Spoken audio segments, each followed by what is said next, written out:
In this lab, we're going to look at when we would want to use Roth versus when we would like to use a traditional, and when we'd like to use them to optimize or maximize after tax flows in retirement. So let's go ahead and read in the data file. The data file just has a string of taxable income by age. And so we're going to go ahead and tell it exactly what it is, and so it doesn't have to guess. So let's just go ahead and say, hey, the data set provided is taxable income from age for an individual age 20 to 65. So it's asking, what do you want to do with this? And we're just going to start by making a few assumptions here. We're going to say, hey, assume this is a worker, invest 10% of their taxable income, and it won't exceed IRS contribution limits for a 401k, whether it be a Roth or traditional. We're going to assume the rate of return on the plan is 10% from age 20 to 65 and 4% during retirement. We're going to retire at age 65 and remove the funds evenly each year for the next 20 years to age 85. So we're going to put those assumptions in and let it work on those. We want to make sure we tell it that we're going to invest in after-tax dollars, and so we have to, so that takes into account whether we pay tax up front, like a Roth program, or we're going to pay taxes during retirement. Okay, so it has read it in, it sees what our contribution is, and is ready to proceed. It's going to give our balance up for a period of time, and what that looks like over the time period until it is paid off. Here's the assumptions we made, and so it is acknowledging those. It's given us a few kind of balance by balance. We're not going to worry about matching. We're going to use beginning of year contributions and so forth. Next thing we want to do is include some assumptions that we're going to invest using after-tax dollars, and that we're going to use a progressive bracket based on the current federal tax bracket. We're going to admit that this taxable income threshold might change over time, so let's just say it increases by 1.5% each year. So it looks like it's done that correctly here, and so now we're going to continue on in our analysis. The next prompt that we're going to use is just tell it that the taxpayer is single, so it can go through those. It often assumes that, but we want to say that explicitly, that the taxpayer is single and that we're not involving state taxes. We're just going to use the federal rate. And so it gives us this rate, but it will also adjust that threshold each year to make it kind of more realistic that way, especially in retirement.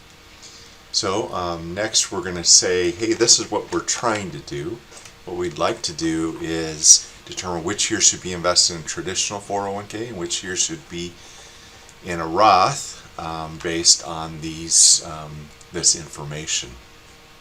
And so we're going to, we could have it work on its own and optimize itself, or we could tell it the decision role we want it to take.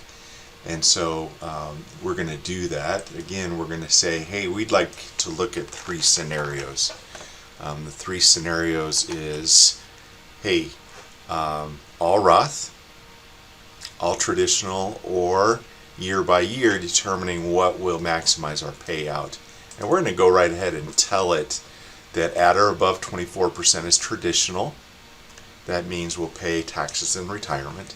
Below 24% is going to be Roth, and so we're going to use that to determine the payout. And so let's go ahead and put that into the system.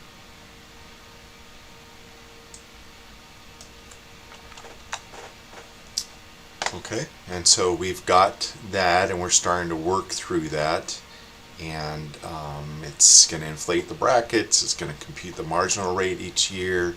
It's going to tell us, hey, traditional, Roth, or hybrid. Okay, and tell us what those withdrawals look like. So when the withdrawal comes, the traditional will have to pay taxes. The Roth has already been paid, And so we're going to try to determine the constant after-tax payout rate. So the next question it's asking us is, same tax brackets apply in retirement? Yes.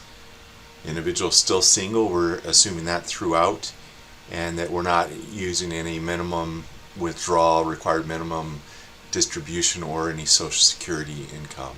And so I'm just going to write yes on both of those.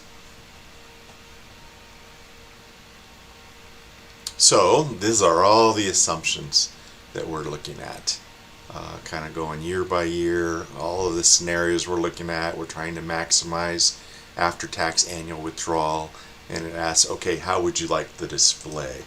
So I'm going to ask for the display to please display the per year optimal choice along with the payout summary. So when we look at this, we can see the assumptions made, and it also says there's an issue with Roth when we try to compare. A couple things also to note is it looks like the balance of retirement for the traditional 401k is higher, and that but we still have to pay a greater amount of tax on that. So the after-tax payout is lower. Now it's come back and said, hey, there is an issue with the Roth modeling, and so do you want me to fix it? And so I said yes, that the after-tax contributions actually have tax-free growth. And so I asked it to correct those, and it tells me exactly what the problem was. And I think this is one way to think about how to work with GenAI. You know, we would expect the value not to be zero, and we need to make sure that the assumptions we thought are the ones actually carried out. Just saying the word Roth may or may not work if we invest 10% of after-tax income, but then it doesn't, you know, the assumption it does or it doesn't grow tax-free, and with Roth it does. And so we can kind of see this year by year. Now we installed this 24% cutoff rule, and we may want to let GenAI just do that on its own. But we can see now it's rerun everything and has a new balance, and at least for the assumptions we have put in, it suggests that the after-tax payout is highest for Roth. Even though the balance of retirement is lower, we don't have to pay any taxes on that.